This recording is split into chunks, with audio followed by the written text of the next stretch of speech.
Hello Megalithomaniacs, and welcome to this unique Swapcast looking at two of the most important and most megalithic sites in ancient Egypt.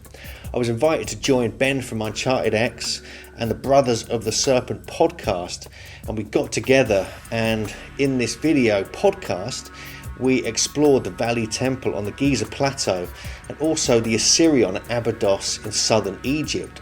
The reason we were looking at these and the reason I was invited is because of my megalithic research and background, and the fact that I've been to both these sites many times and done a lot of research there over the years. They're both quite similar, these sites. They both have kind of pillars, they're both kind of subterranean, and they're both extremely megalithic with precision engineering. On our tour we're doing in November, and we do every November, we visit the Valley Temple and we get private access to the Osirion, so please consider joining us if you want to explore these sites for yourself. So big thanks to Ben, big thanks to the Brothers of the Serpent podcast, and I hope you enjoy this show. All right, and welcome back, ladies and gentlemen, to another Swapcast with Ben from Uncharted X, and this time we are joined by Hugh Newman of Megalithomania. He's also done lots of other projects. I've been following his work for years, so it's great to have Hugh on. Hugh, thanks so much for joining us, man. This is great. Yeah. No, it's fantastic. I'm really looking forward to this. Yeah, Indeed. So I think Ben's got footage planned for, what are we looking at, Ben? What are we going through today? Yeah, we got a couple of good ones today. I did also want to say hi to Hugh, and that we did did a chat on both of on my channel. I think it's on your channel as well. We did a podcast, so I have only just sort of recently met Hugh, and very much enjoyed chatting with him. And yeah, well today, I thought it'd be a great one. I know Hugh, you've been to these places a bunch of times, and you have videos on these as well on your channel. But I figured we'd take a look at the Valley Temple at Giza, and then also the Osirion. Both kind of similar, but different in a lot of ways. But yeah, both some just interesting, massive megalithic structures. All right, excellent. Let me... Excellent. And yeah, I should have mentioned that. I just listened to the podcast you guys did together. Oh, yeah. That was good. I loved it.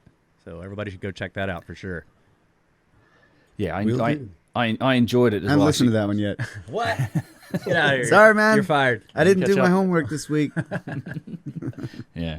No, I think I'm actually recording my microphone this time too. So All right. I'll try not to screw up again.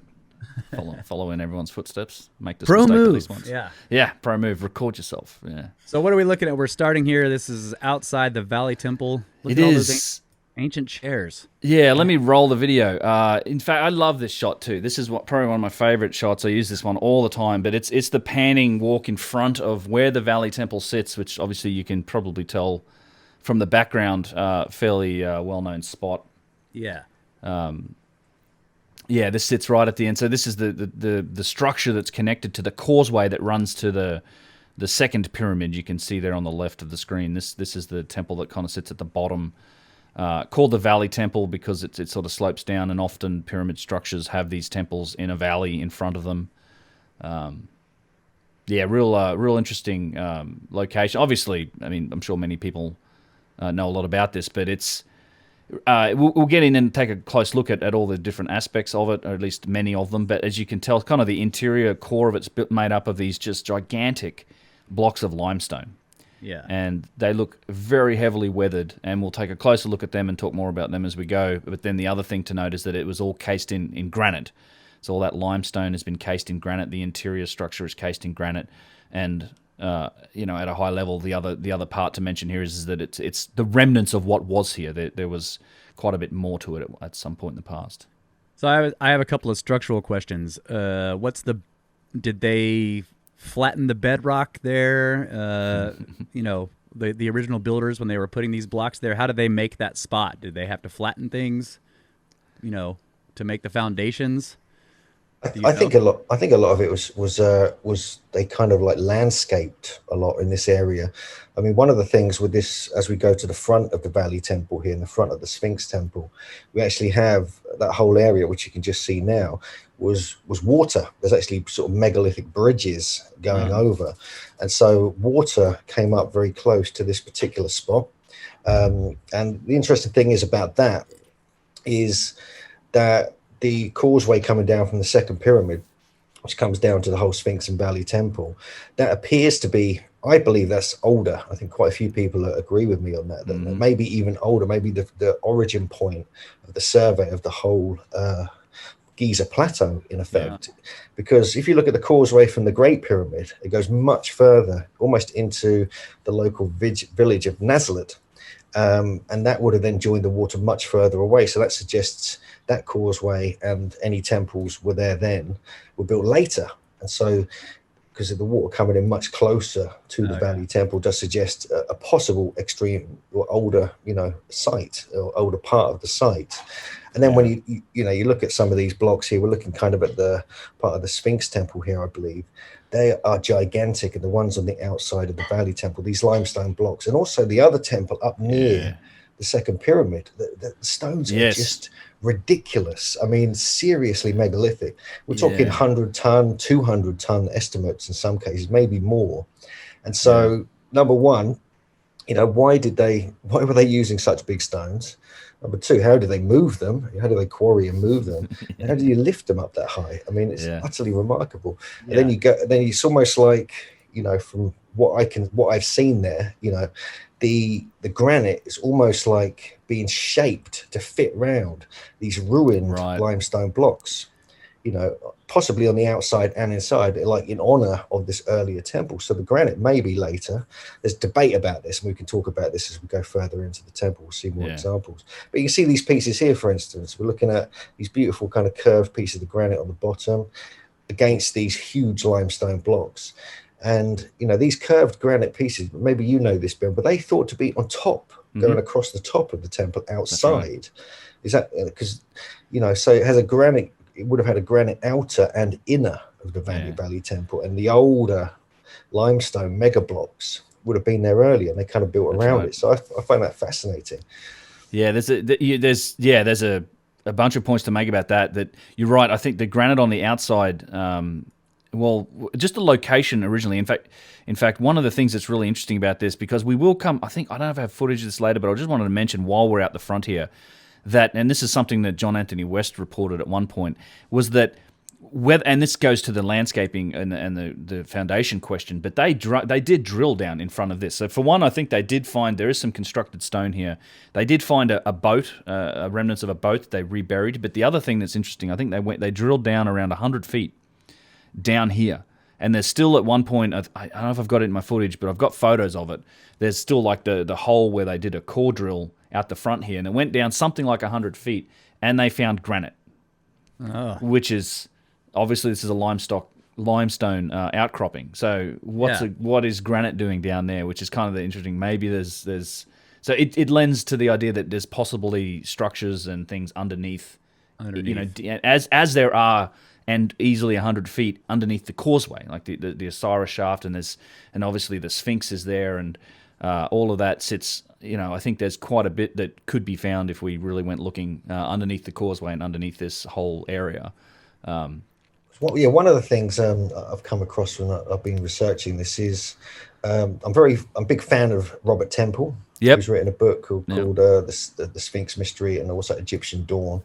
And he's spoken at a conference. I've had lots of conversations with him many times, and he's been on top of the Valley Temple. He's climbed on top, and he's also been underneath parts of it as well, and in places no one else has been.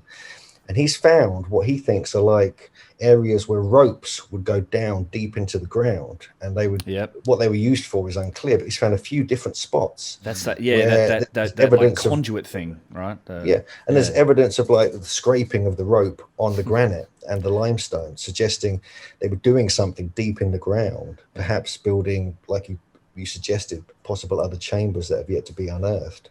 So there's little anomalies like that he picked up on, and then when you go on top of it and you actually look on top, you actually see keystone cuts as well. You see like it's traditional Egyptian and Peruvian Tiwanaku and many other places.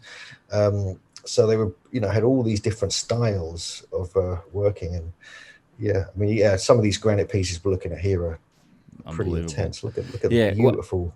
Mastery of that. It's almost like polished, aren't they? You have those granite boxes. I mean, they're in the ground at the Osiris shaft, so we know they were putting boxes underneath the ground as well, and some of them are fairly large.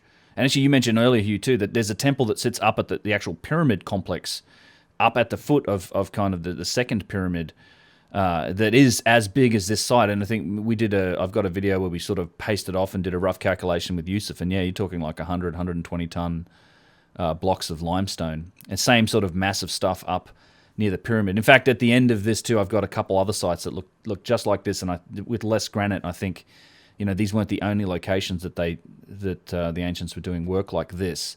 And so this is we cut away to kind of the left side of the outside of the Valley Temple here, so you can see what's left of some of these.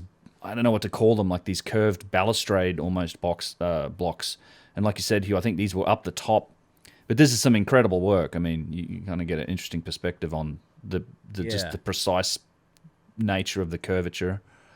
And then there's like incredibly heavily weathered limestone pieces lying around too, which is interesting. I mean, the limestone blocks in the wall are very heavily weathered, but there's pieces on the ground there that, I mean, unless somebody has busted those to look like that, Jimmy. Yeah, I mean, they're just. Well, it looks like it's been out in the weather for forever. Yeah, it's really interesting. There's even up at the structure next to the pyramid. It's even almost more weathered. You've got these there's some tremendous erosion that's happened to the limestone. And the interesting thing about, I think Hugh mentioned as well, is that it seems like Robert, I think Boval as well as Robert Schoch have come to the conclusion that this granite was shaped to fit the weathered limestone. And in fact, we'll see it as we go around the corner. Yeah. I've actually got a shot of where he looked at it and figured this out. So the idea is that the back of these granite blocks, and as you said, it cased all of these stones. So we had an outer and an inner layer of granite on both sides of this limestone. But there's some evidence suggests that the backside of these granite blocks were actually shaped to fit the eroded limestone blocks, which is a mind bender. I don't want to interrupt you, Ben, but can you back it up to where you were looking up at the wall, the limestone wall there a second? It was maybe 10, 15 seconds ago. Yeah, let me do this here.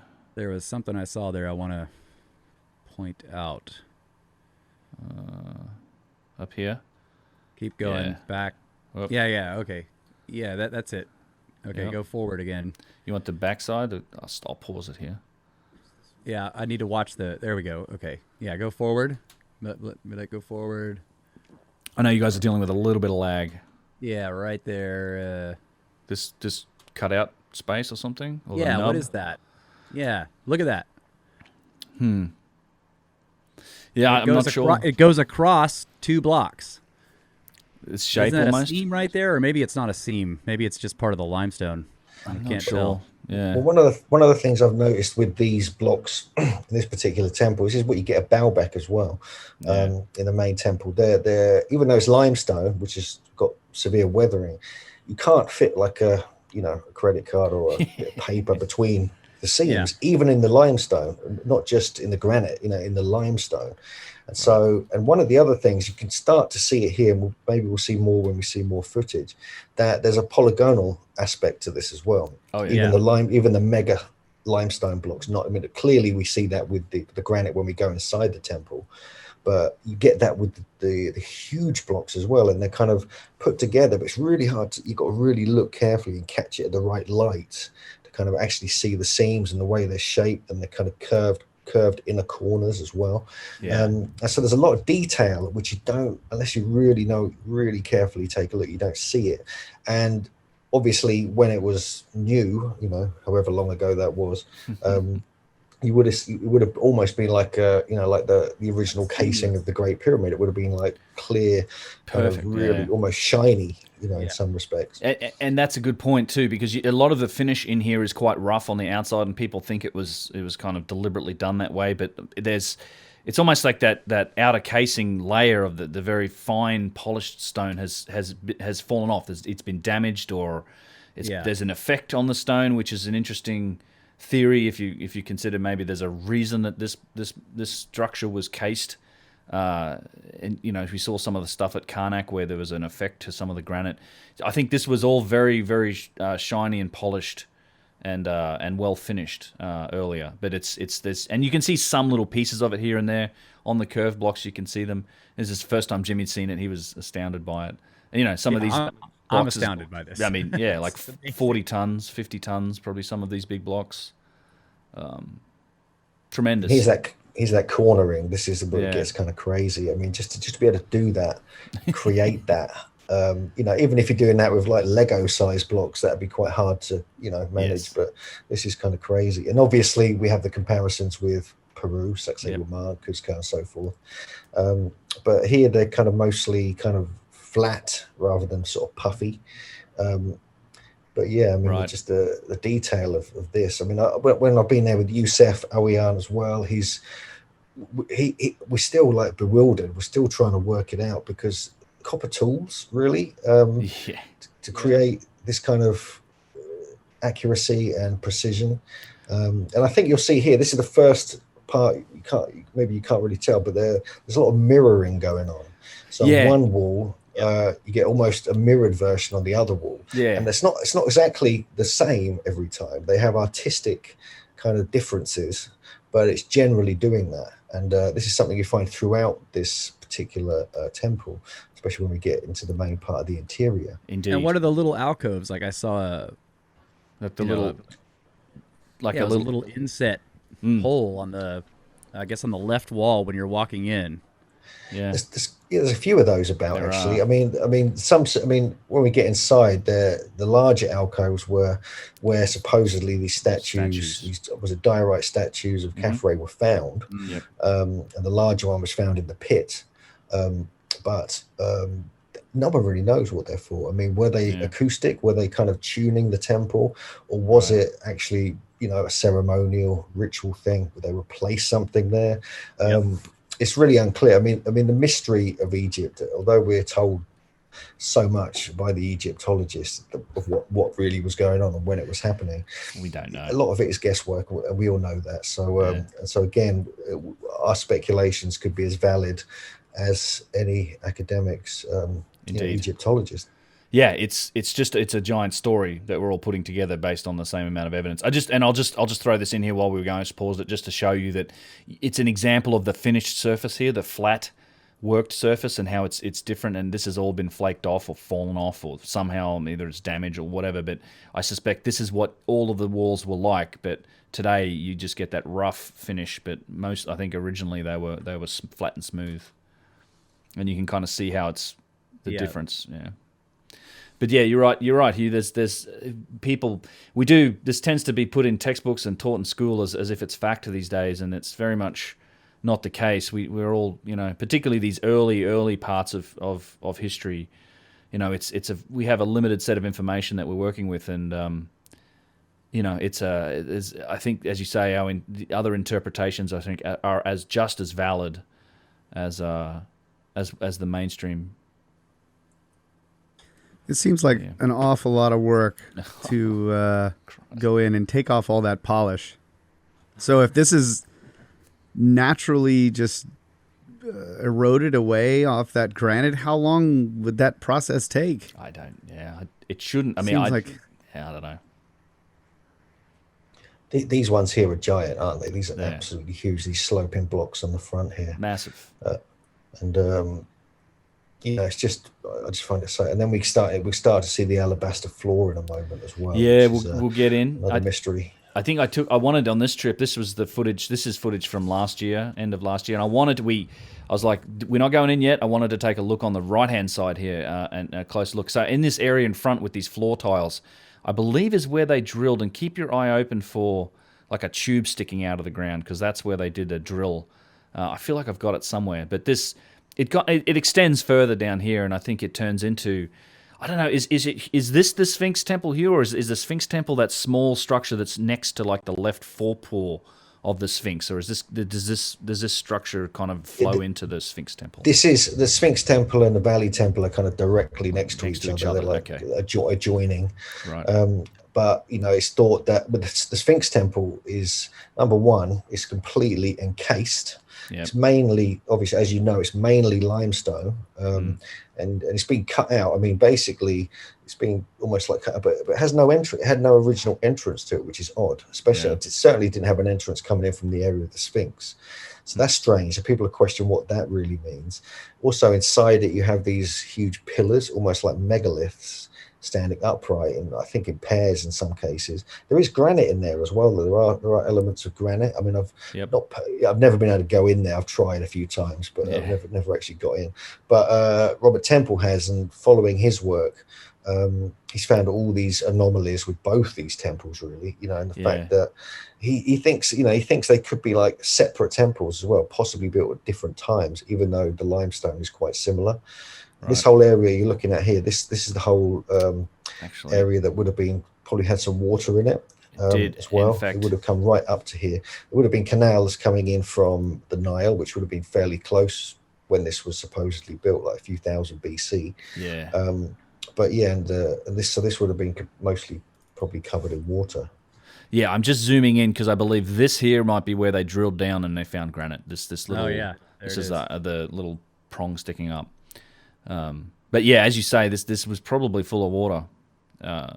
It would have led down to the original, I guess, Nile. Let me just make that go back to the correct size. And if that's interesting, because if they drilled there and they found granite, which could be evidence of boxes or chambers or something in a complex below ground, and yet they had filled that area with water by digging a canal.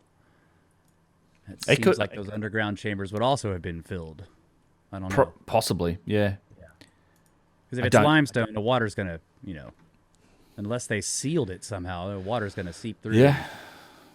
Yeah, or like a granite structure. You're right that it would, if there was a water table. I mean, we have the water table issues there today. You go down to 100 feet, and that's the Osiris shaft is at the bottom is full of water. And they have that problem with the Sphinx too, right? They have to pump allegedly that's what they were doing. They were drilling. one of the many projects where they've been drilling under the Sphinx that don't really get talked about or acknowledged. So yeah, we pumping the water out, guy. Just pumping the water out, yeah. Yeah, I mean they've been digging under there since the 70s. I mean, you got footage of Lena and Hawass in the 70s going there. Let's we'll move forward. There's lots of these little caves and entrances into the limestone and these blocks that are just fascinating. These areas you wish you could get into and explore, but rarely ever are allowed. But you find these all over the place at Giza. They tend to drift off into the bedrock somewhere, and you never quite know where they go. In fact, you have the same thing happening here, as we'll see in the temple itself. As we go up towards the Sphinx, there's a couple of locked doors that are very interesting, and I've never seen the other side of. Let me. So before we move past the tiles on the ground there, what were those, like 10 feet on a side in some cases? Oh yeah, they're huge. Much like up on the much like I think you've definitely got some tiles going on here. Although there's lots of sand over it. How thick were they? I mean, those are huge pieces. Well, yeah. If you look at the ones up at the plateau at the pyramids, particularly the second pyramid. In fact, you mentioned earlier, like the second pyramid. The more I think about it, the more I think that there's a good chance that the so-called Khafra pyramid, the second pyramid, may be the oldest. Because it's in the center, it's connected to the Sphinx in these areas where we have a lot of pretty hard evidence that these structures are older. But it's also the most megalithic, the biggest blocks in the foundation. I think we did the episode looking at it. And if you look at the floor tiles up there, some of those are probably a meter, maybe a little more thick. And they're also three-dimensionally interlocking with the bedrock beneath them. So they interlock with each other. Everything you look at here is no mortar. Like it's all, like as you said, you can't fit a credit card in between them. Incredible precision in the work, but the other thing is the same thing applies to the bedrock and the tiles in the bedrock, the foundation layer. I think it's one of the most remarkable parts of Giza, and people just walk right over it looking at the pyramids or these other structures. But some of the engineering, true wonder is kind of under your feet. Yeah, and so it's this is interesting to me because I'm just thinking construction wise. So if you've already you've moved the sand away and you've cut down to the bedrock, you've got a foundation. So why would you bring in gigantic tiles of some other material unless there's a reason for that? You see what I'm saying? Like if you've already cut down to the limestone bedrock and you've flattened it, why would you need tiles of alabaster? Or limestone or whatever they are. Yeah, it seemed to be super important to lock these structures in. There was this what was seemed to be a functional requirement to interlock this stuff so firmly that it. And why? If it's not, if these structures, so it leads you down the path thinking, were they resonating? Were they activated somehow? It was very important that they were solidly locked and to the earth, like that. So it's Right. you've hollowed out this, you've flattened this, this area of bedrock. Although in cases in the pyramids themselves too, they're not just the second pyramid, but also the main pyramid. It's not flat. Like there's parts of it are actually made from bedrock. So you've got tiles going into the ground, but you've also got the ground coming up, and it's all locked together. Even on the Great Pyramid, there's a few blocks here and there of its first course that are actually formed from the bedrock. They're like straight up out of the bedrock. Yeah, so it's a mystery. But I don't know. It seemed real important to lock these things into the ground. So here we go. We've kind of walked into the structure now on the inside. And this is kind of where it gets interesting, isn't it? Isn't it? We see in the cornering again, and the joins. Look at that cornering; it's crazy. It's amazing. I mean, why? Why do that? I mean, obviously they want to lock it in place. There's a purpose for like making it extremely like earthquake proof and things like this. But this is sort of beyond that, really. This goes to a different level of complication. And, I have no idea what Muhammad found there, but yeah. What is that? I think it might be a mummified ritual object or something. I don't know. I don't know, man. It's always puzzled me. Same footage. This is from a few years ago. You were saying that was a statue alcove up there? Is that what the idea? That's the mainstream idea? well, I think this one down here, what we're looking at now, the pit. The pit is where they found the larger. Is that where they found the larger Khafre statue? Huffer enthroned or whatever. Yeah, I think. Yeah, I think the one that's where they found it. that's the one on display. It's diorite as well. That's even harder than the granite. It's And crazy. that's actually on display in the main museum in Cairo, and that's the one with the beautiful kind of falcon on the back of the head. Yeah. With ridiculous detail. I mean, I've had Youssef, and Jim Vieira, who's a stonemason as well, looking at that and just going, "What?" Yeah. So even if this wasn't built by Khafre, which is one of the theories, it's actually earlier structure potentially, still they had that high technology going back through all the different eras of Egypt. It wasn't just the super ancient. Right up even to Ptolemaic times, they somehow passed this from generation to generation and were able to do this. That's why it's so hard, I think, to date this kind of stuff. Although, again, Robert Temple has done some interesting dating. He's actually done some thermoluminescence dating. Thermoluminescence. And he did it with some granite on the third pyramid and also near the Valley Temple. And he was getting dating that was at least 500 to 700 years older than this, which I believe is around 2600 BC. So it's going into 3000 BC and beyond. Yeah. But anyway, look, this is the main part of the temple here. This is absolutely mind blowing. Yeah, it is. There's and the floor is alabaster. We mentioned that it's the white calcite or then we have this. We have these are odd. I mean, you get these darker blocks here. I think that's diorite or basalt. Is that like an artistic thing? Is that something they chose, or was it all that was available? It doesn't seem like that later option is correct, but what is going on there? Yeah, it's that real famous stone. I think it's either diorite or basalt, but it seems out of place with all of the red granite. So you have kind of the white floor, the red granite of most of the stone. You have these main pillars. And then you have a couple of either diorite or basalt stones. Either way, you're talking something that's on par, if not harder, than granite itself.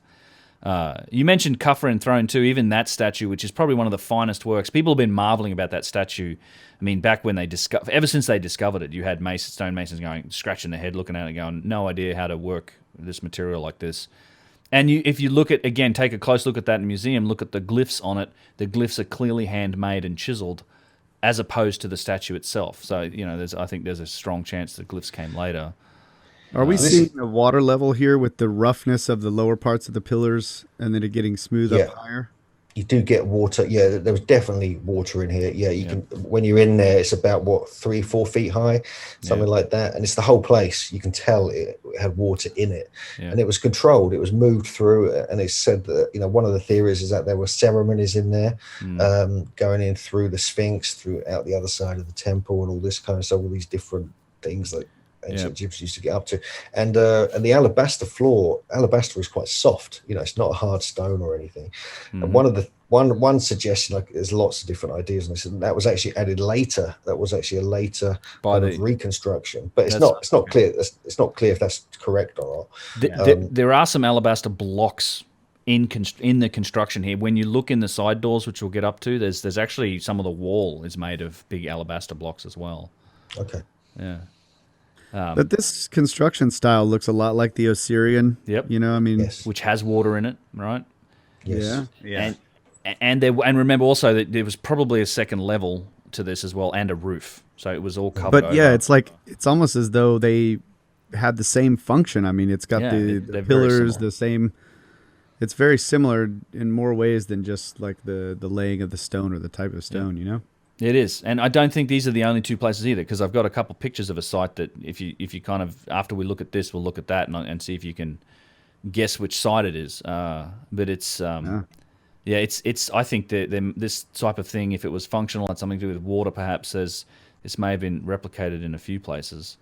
Certainly, there's a connection with this and the Osirion. I mean, they feel very similar. So you're walking up the passage now. This is like going upwards to the Sphinx. And it's worth noting here that these walls are often very closely mirrored again. Yeah. With these side chambers as well, and also if you look at some of the angle on some of the stones as they go up, they refer back to the golden section kind of geometric principle, and they kind of fit back in. And there's a lot of that going on here constantly. You just don't see it unless you kind of trained in that kind of thing. I following the work of people like Robert Temple. He points all these geometric aspects out, and it's one of the chambers on the right hand side. I think and it's all alabaster. So these blocks in here, it's all alabaster. There's a granite floor, in fact, and you see it more clearly on the other side. But these are white alabaster blocks that go around the corner. And as far as Yusuf, I've asked him a couple times actually. He's never been in here, and he's never seen these doors open. And every time I go here, I stick my camera in and I have a good look, but they go in and around the corner, and I don't know where. But you have these beautiful so you can see the contrast with the granite and the roof. But yeah, this is all alabaster blocks, and you see the same thing on the other side. I think the bottom layer might be granite on the other side, but then you have alabaster in here as well. Yeah. Yep, that makes me suspicious. Right. They're locked and never open. Yeah. I mean, Yusuf's been there his whole life, and he said he's never been in. This is one spot he's not ever been in. Yeah. Oh, that's where they put the stools. that's the nightly cleanup crew. You just got to find the janitor, man. You mentioned the roof as well, Ben. That's one thing that I've always wanted to get on the roof of that place, but Robert Temple, again, I keep mentioning, he's been up there and he's got some really good shots in his book and on his website looking at that. Oh yeah, and this is one of the door jambs, right? And where they would have had would they have had like a granite door, or would that have been just a wooden door? Wow. Who knows?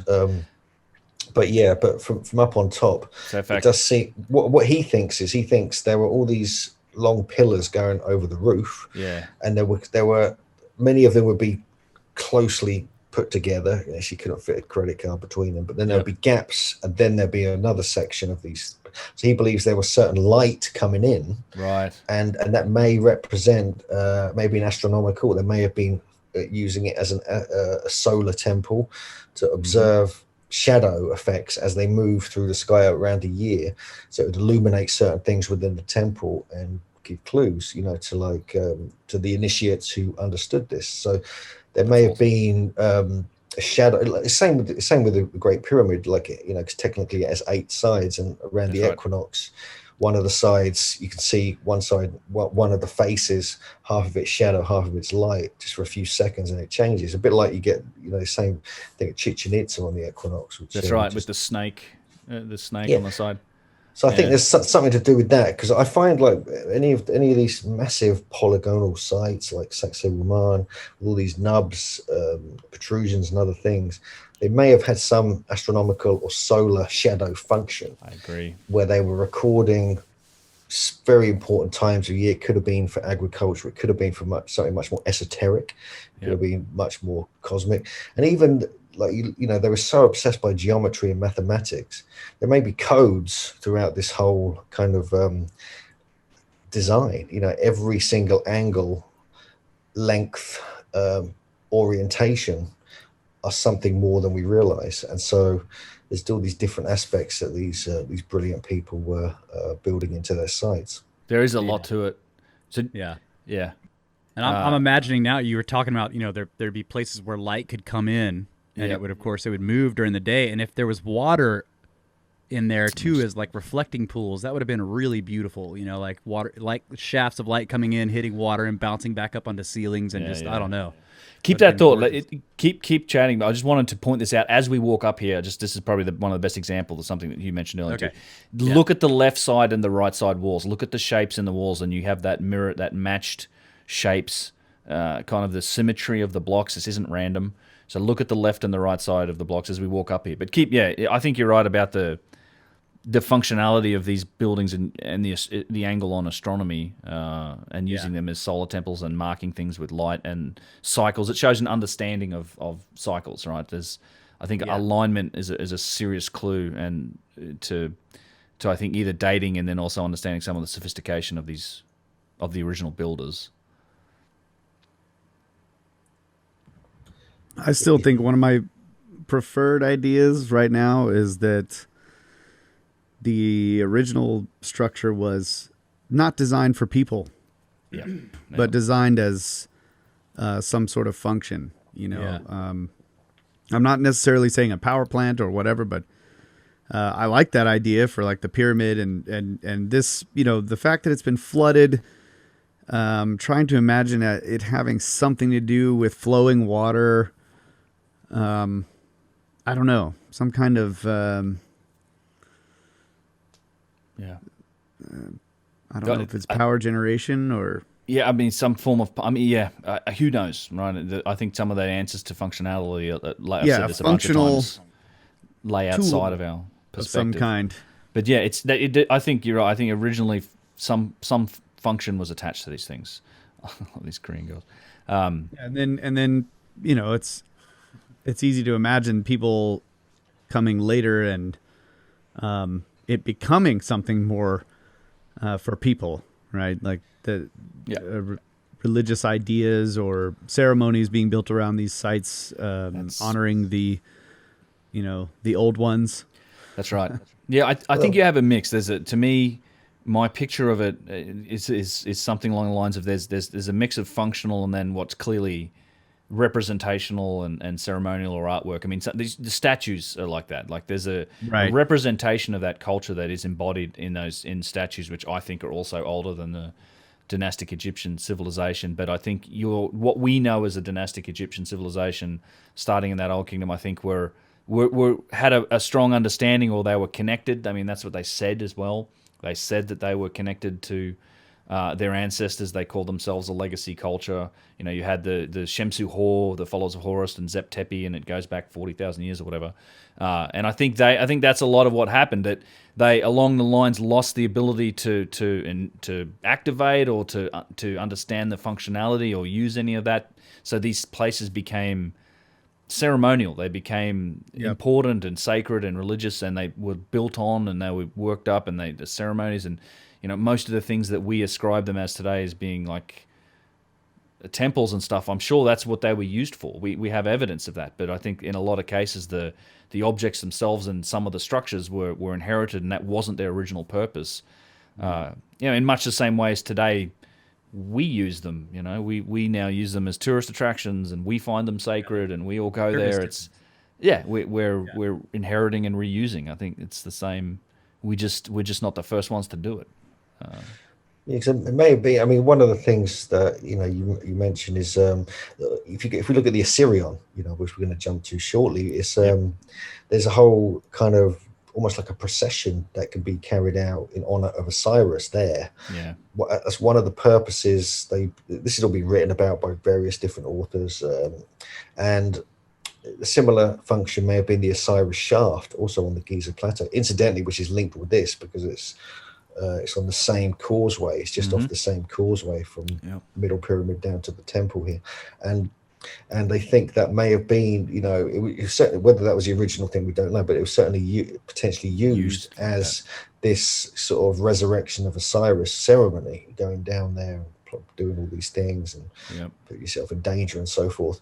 And so potentially there's, I think it was Robert Temple again, who actually thinks there was some ceremonial aspect of the water and sailing through the Valley Temple, right?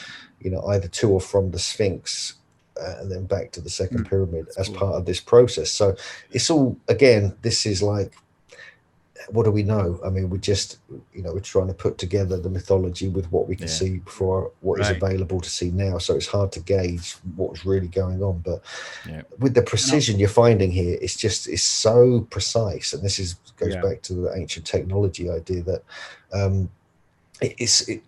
to be that precise, it's more like a machine. It's more like a functional kind of technology rather than it is a temple, because churches aren't built to that kind of level of sophistication, or chapels and things like this, or shrines. Coffins. And so I think there's I think everything you just mentioned previously echoes that. Yeah, and also when there's ceremonies and stuff, a lot of times they have hidden clues as to what the original function of the thing was. Yeah. Because there's a memory in some way that was passed down, and so the ceremony can sometimes mimic what the original function was. So we do it today. I don't know. It's a very cool puzzle, but we are way past our first break. We weren't watching the time. I was going to ask you guys, but it's fascinating. Sorry about that. Oh, good. All right, we'll be right back. Yeah. And welcome back, ladies and gentlemen. Brothers of the Serpent here with Hugh Newman and Ben from Uncharted X. And we're going to go back through what we just went through because it was a lot. Yeah, it was. Different footage. Yeah, we got different footage from a different time. So yep. This is I think this is mostly all footage from last year, so fresh. A lot of that footage of the walk through the inside of the temple was, I think, 2016 era, and this is 4 years later, in late 2020. It's a similar area. So this is that entranceway with those blocks that go around the corner. And again, it's I think a lot of these surfaces, while they're rough today, I think they were originally flat and smooth, if not polished. And there's a few examples here and there of those surfaces, and you can obviously see that something's happened to the surface of the stone. But it's unfortunate we don't have those flat surfaces to test with, surface roughness meters and some of the new gadgetry. Yeah, and you guys are right. Both you and Hugh have pointed out, and I'm starting to notice now, watching more video, that there are patterns that recur in the way the walls are made, even though it's not completely recurring. Right. There's always something different, but there's like an artistic kind of choice they're kind of playing with, isn't there? And I love that, because it's like to me it's like really abstract. It's like abstract thought, abstract artistic kind of ideas are being placed within these temples or these whatever they were. They're not just constructing, they're like artistically designing and playing really with it. Yes. And one of the other things you'll notice as well, maybe we'll get to see some of this, is there are natural kind of in the granite, there's natural kind of striations, like seams or streams, or whatever they're called, in the granite, and they I think have been chosen artistically about where they go. Something me and Andrew discussed a lot when we were in the Valley Temple, Andrew Collins that is, and we just like kept spotting that. We saw that at the Osirion as well. And I'll jump in if I see one as you move the camera to the various parts of the site. But I know there are a few in here, and they're odd. They're kind of where they're placed and why they were chosen. Right. And it's kind of interesting. There's also a stone in here. I'm sure we'll get to it in a minute. At the end of the main corridor, as you come through the main door there, I think we're heading down there now. At the end, I think it's like got 15 sides or something.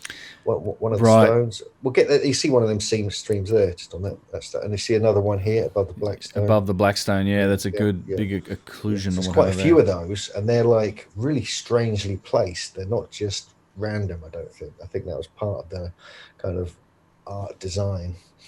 Yeah. And just go ahead. Sorry, I was going to say reminder that the footage is like it's just my raw footage. So apologies if I am thrashing around with the camera. I think we were doing a lot of talking while I was filming. No worries. No, it's great. I was just going to say it's like the cool thing about the patterns is it's like they're illustrating symmetry, but more in the way that nature does it, where you can tell that there's a pattern, say in the leaves of a flower, but from one flower to the next, they're all different, even though you can tell, like, okay, this is the same, fundamental pattern coming out. Yeah. It's never perfect. And that's kind of what it does. Like, you'll see this pattern over here in the joints of the stone and the other one on the other side, but they're not exact. It's recognizable, but not exactly the same. Yeah. Right. Just like nature does. Right. Yeah. These pillars in the center are just massive, although the ones at the Osirion are even larger, and it's probably worth noting that some of these have been stood up again. Like this place was originally when I think Vice was one of the first guys that explored it. He actually blew up a couple of these with dynamite to get them out of the way to shift them rather than try to pick them up. So he did destroy a couple of these main columns that have now been put back up. So, man, dynamite is the last thing I would imagine thinking of if I found this place. Like, hey, let's stuff some dynamite over here. And, yeah, right. I don't know. Fair few of them used it. Well, yeah, I mean, it was, Petrie kind of chided them for it with the energetic blasters, I think he called them, of the previous era where they would, we can't get through here, let's just blow it up and see what happens. Like Mariette was another guy. They definitely were, we're looking at these alcoves in the floor. Sorry, Ben, but before the camera moves. Yep. Are they cut out, or is this actually tiled in, and are the wall stones going below? Because it looks like some of the stones on the wall are sitting on top of that floor, but then they go down into those alcoves. We got a little look at one here. Let's have a look. There you go. So yeah, I think I think the stones go down below. The wall stones go below them. Yeah, and then these have been tiled in afterwards. Would be my. I think that's right. I mean, because you get the alabaster appears, it looks like it's been added later. That's what it appears like anyway, but you never know. I mean, and I get a feeling some of the stones may fold into the floor level as well, but we don't see that. Maybe. I mean, because you're getting that in the corners. Yeah, around that corner. You get them this way too. You probably had that on parts of the ceiling area as well. If you get on top, you can sort of see strange elements. And this stone here, just on the top part of this shot, is one of the biggest ones in there, I think, and it's got polygonal features, and this one again is mirrored on the other side, almost identically, almost exactly the same size. So, sorry, go ahead. No, that's okay. No, I was just pointing that out, and massive. Yeah, I mean, the further you get down, you start seeing more of this mirroring. It kind of gets kind of intense because some of the stones get smaller as well at this end. Yes, and they're still mirroring as you go down even further, but it's utterly remarkable, really, when you start thinking and about it. And look at the angle on that as well. There's little angles off the vertical kind of that one there. They have a lot of that going on, and then you get a little kind of polygonal corner on it, things like this. I mean, why do that? I mean, it's just it makes everything so difficult. I mean, it sure does. Just trying to make it difficult for themselves. Maybe it was a test. It was like part of the initiation, like you do this or you die or something. You do it properly, or that's it. You know? So we're also seeing the limestone way up above. Like, what's going on there? Well, there was another level likely to this whole structure. There was certainly a roof on top, if not another whole level on top of this, and the granite, the limestone goes up up again. So. You may have been dealing with multiple like actual levels to it, and it's like we're discussing this interior structure, but it's clearly the second stage of this original building, right? Like you're in here, but we can't even see what because this stuff was cased around even on the inside. That original, much more That's right. ancient limestone, right? So. You can see, I just saw there a second ago on the top of the wall, you can actually see sort of gaps where stones would have been like lintels going across above the current lintels as well. So there would have been another roof over the top of the lintels on top of the uprights. So and that's what some of the early descriptions talk about, some of the antiquarian images.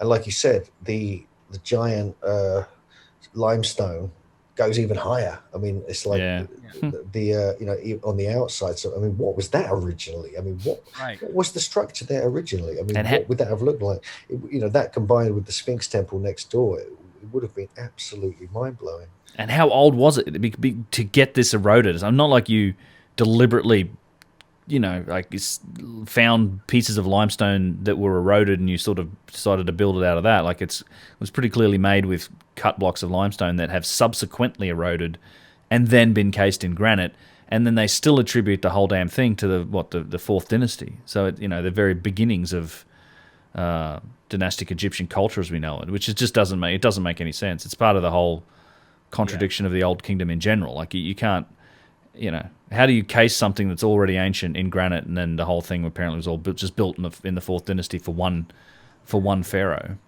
Right. This stone here on the right, the cornerstone of that door, I think it's the one on the right at the bottom there. That is one of the strangest stones I think I've seen in Egypt, where it's like got something like, how many sides has that got, Ben? It's like, was it 18 tons. or 17 or something? And it bends around, the hole goes through the whole door and joins up with the other wall. Let me back so up the a bit. The amount of corners and bends in one block, I mean, just to choose to do that is just that one there, and it's just crazy. I mean, I forget how many sides and corners and other things there are with that, but unless you look carefully, people just walk past it and don't notice that. Yeah, it reminds me of a stone that's in the Coricancha in Cusco that does the same thing. It just has all these angles, and it's the same sort of polygonal masonry. But there's one stone that sort of goes all the way around an inset doorway, and it's the one piece that travels all those corners. And you know, you've got the same thing at the Inca Roca walls, the fifth so-called, I think it's the 12 angle stone. There's one big piece of granite that's got 12 faces to it that are shaped with all of its neighbors, and you know, those are even crazier because they're curved. They're not all straight sort of shapes. You can look at the alabaster on the floor here. Yeah. Do they know the source of all the, like, you know, the red granite, the limestone blocks? I guess came from the Sphinx enclosure, but and then where does the alabaster come from? Do they know all this? Have they figured this out? Well, so alabaster, this white calcite, it's a spring. You have to get it. It's like it forms next to natural springs, so you have to dig it up out. And sort of for big blocks like this, it has to be deep in the ground, like close to the source of the spring, apparently. According to Yusuf, from what I understand. I don't know if they have the specific source for the alabaster or not, but it has to be. There's only like a few places where you can get it in quality like is used here. Yeah, I think it forms in caves too. All right. Yeah. Yeah. And then of course they attribute most of the red granite, the pink granite, to Aswan, which is 1,000 kilometers, 500-600 miles away. And you know these are, and it's even as much granite as we're looking at here, we know it's a tiny fraction of the amount of granite that was shipped up here, because again they say first couple courses of the second pyramid cased in granite. There's granite up and down this place. Like the temple, the structure in front of the pyramid itself was all cased in granite. Much like, and it would have looked, I think it was all the same sort of work. Most of it got quarried and knocked down, and for whatever reason, this was buried in sand and somehow preserved. But you know, as beautiful as the Valley Temple is, I think it's just one of many structures that were made like this. And this is that same alabaster walls on the inside, if my camera ever focuses. Same sort of thing. Really odd that. Yeah, it's focusing on the bar. Yeah, really odd that these weird channels and passages off to the side have these alabaster walls. Again, why? It's kind of like that black diorite or basalt block. You know, why the change? Why the shift? Yeah. Was there a reason? What's up with the floor there? The ramp is like made of wood. So do you guys know what it looks like? Was it stairs or was it a ramp? I don't know. Like, why did they floor it with modern wood? I don't know. It was treacherous. Well, They moved the stool. As far as I'm aware, the regardless the slope. I think it was just a slope. I don't think it was steps on it. I mean, as far as I remember reading Robert Temple's book again, and the slope is very much to do with the geometrics, the golden section angles, and they were very much following those principles in virtually everything they were doing here. But it wouldn't surprise me if it was like the walls were bending around underneath, but I could be wrong. Yeah.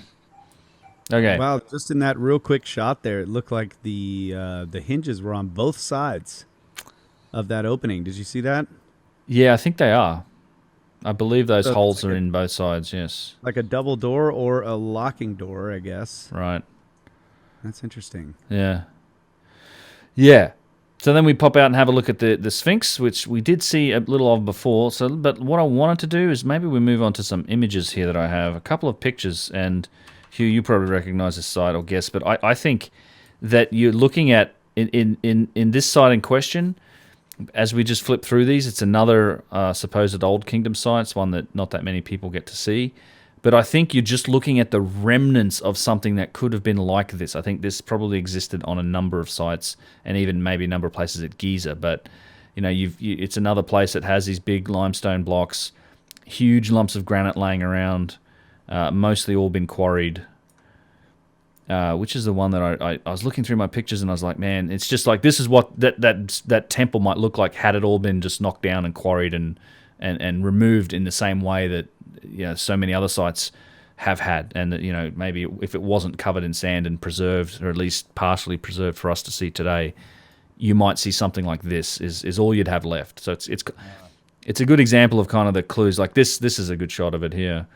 Giant blocks of granite, huge blocks of limestone. Man. Yeah, it's another. Yeah, any you're right. any clue? Some of the other shots you showed, you could see that the limestone walls have like slumped. Yeah.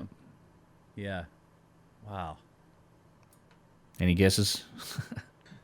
No, I don't think I've been. Is this Abu? It's not Abu Rawash, is it? Yeah, it is. Yep, you got it. Yeah, because there you go. Yeah, because you've got it's almost like a pyramid without a pyramid, isn't it? It is. Yeah, it's like with the hollowed section, huge right? Interior. There's a couple of stones there as well. I remember seeing. I visited there twice, I think, and there's one of them has got this beautiful curvature on it, a bit like you find one of the outer stones on the Valley Temple. That's actually one that Chris Dunn looked at, I think, as well. That's this stone here, yeah. Yeah, and this one here. And just the size of the machine that would have had to carve that would have been so big. It's unthinkable, how they could have done that. Yeah. But Abu Rawash is an odd one because it's like a huge pit, but it is. And then there's no pyramid there as such, even though there may have been. It might have all been quarried away. I think there was. Just from the sheer amount of rubble, and this is like, I know this is like Chuck doesn't think this was a pyramid, and he thinks that there was a number of Chuck from CF Apps.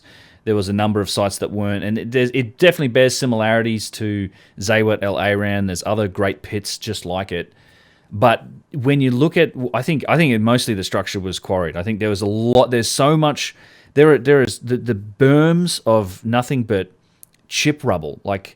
You're talking, like 30, 40 feet high, massive berms of nothing but just quarry offcuts, little chips, all limestone, like all quarry rubble, like quarry rubbish. There is so much of that around this site. I think this was the quarry for millennia. I think people were just taking stone from here forever, and whatever it was, whether it was a pyramid or not, I think there was just a massive structure there originally, and something else going on there. But yeah, today it's like this giant open pit. Not to divert away from it, but it's just like I think it's quite possible. My point was kind of like, I think there was just like we have with the Valley Temple. There's a stack of sites that probably had work like that on them, and we just don't have much left of it anymore today. I think you just have the tiniest of clues, which makes this such a difficult kind of space to try and actually say what was going on. But that's when I look at and see some of the stones and the big granite blocks that you do see on these places, and then. Might even have a couple of these on various sites. I think originally you could have had structures as big as the Valley Temple on these places as well, all from granite. Yeah, and that's interesting because, if it wasn't a pyramid, but it was more like the Valley Temple, for example, does that hint that the Valley Temple itself may have gigantic open spaces deep beneath it like this does? Could be. Yeah, I think this could have just been the structure next to the pyramid that was here, even though today you're just looking at a mound of limestone and some granite and this giant pit in the ground. Right. This is similar to even this what's beneath the step pyramid, although that's even grander, and that's just a straight pit. You've got Zayat al-Aran, which is very similar to Abu Rawash. And then there's a number of other ancient pyramid sites that aren't very well documented that also have these underground structures that also have typically granite in the bottom of them. I mean, Zayat al-Aran looks like this, but it wasn't quarried. They found granite blocks and a granite coffer, and it's an incredible story. Yeah, tiled with granite. And I think you get that at Hawara as well, with the so-called labyrinth. There's a whole load of granite deep under it there, and we got to walk down underneath the pyramid up to a certain point, but it was flooded with water. You can see the beautiful kind of passageway was just precision engineered. So there's so many of these sites. On top, they're ruined. Underneath, it's barely been. Some of them are flooded out, so you can't even get down to them. But I think that's why. I think actual sand and rubble kind of saved the Valley Temple and saved the Osireion. It kind of preserved it in a way for future generations to actually appreciate. Yeah, it escaped the quarrying.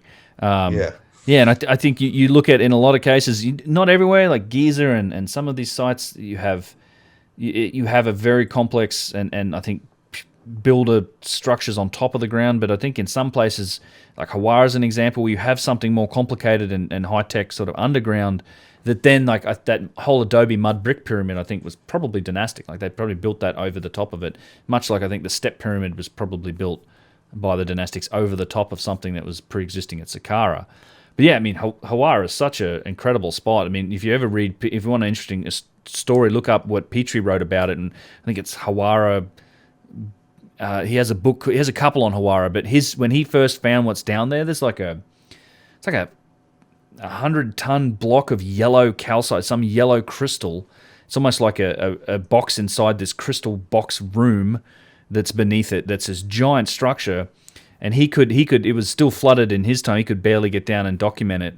But then the water table, it's still down there, but the water table rose, and you can't get down there anymore. His story of what's down there and what he found in there is really interesting, and it's something I'm going to dig into in some point and do in a video. But yeah, some incredible, unique stuff down there. Just I'd love to eventually have someone get in there and take pictures of that box that's down there, because apparently it's one of the most incredible boxes in all of Egypt. Anyway, not to divert too far from these, but I was kind of making the point that I think these structures like the Osireion and the Valley Temple probably existed at a number of these sites. And anyway, so let's move on to the Osireion, and I'll we can keep chatting, but I'll let this video roll just to set it up. So this does include a little bit of the walk through the temple that leads up to it. This is a dynastic temple. I think it's Seti the First, if I'm not mistaken. That as they were building, it's almost like they had to turn it to the right a bit once they found the Osireion, which sits at a different level. And so we'll see that as we kind of roll through this. It is a beautiful temple as well, a beautiful work. This has got some interesting features just within this part, hasn't it, as well? It does, yeah. And but they got the King's List on this as well, which goes way back, long way back. And that's an unusual thing in its own right. Indeed. And also, what was the other thing that kind of grabbed my attention here? There's quite a few bits and pieces, actually. But yeah, like you say, this was built before it appears to have been built. What was it, around 1200 BC, something like 1250, something like this. Seti reigned for 60 odd years, and he built it, and then he appeared to have, if one of the theories, he then found the Osireion, right. And that was oriented completely differently, and you don't have temples together oriented differently in Egypt. It is not a done thing in any era, and so yes. so either he's playing with us and messing with our minds, and he did it deliberately against the orientation of the Osireion, or he did actually find it later, and he built it in honor of Osiris, maybe in honor of the earlier epoch from the Giza plateau. It's kind of one of the traditional theories is that Assyrian. I think we're walking through. No, we're not through the King's List. We just went past it a minute ago. Oh, sorry, yeah, I missed that. I was did. just yapping away. Yeah, it's fine. Yeah. Okay. And so there's different ideas, but one of the traditional theories, which most people believe, the academics, is that he built it in honor of Osiris, based upon the principles of the Bali Temple and so forth. Right. But there's so many things in here we're going to get into in a minute. But yeah, this is Yeah, it's almost as if the temple kind of doglegs a little to the right too. Like I think it seems pretty, there's a mass, and this is all sandstone versus the granite of the Osirion, which is just here, and it's at a different level. I mean, clearly underground, and you don't pop them together quite like that. Yeah, it seems. There's a whole passageway that kind of comes down from the surface or from the back end of Seti, the first temple. Is sort of to the left of this, then comes through, then changes direction before it eventually it goes down on a slope, then comes into the Osirion. But we'll see aspects of that in the video. Yes. Was Seti the father of Ramses? Yes. I got that right. Yeah.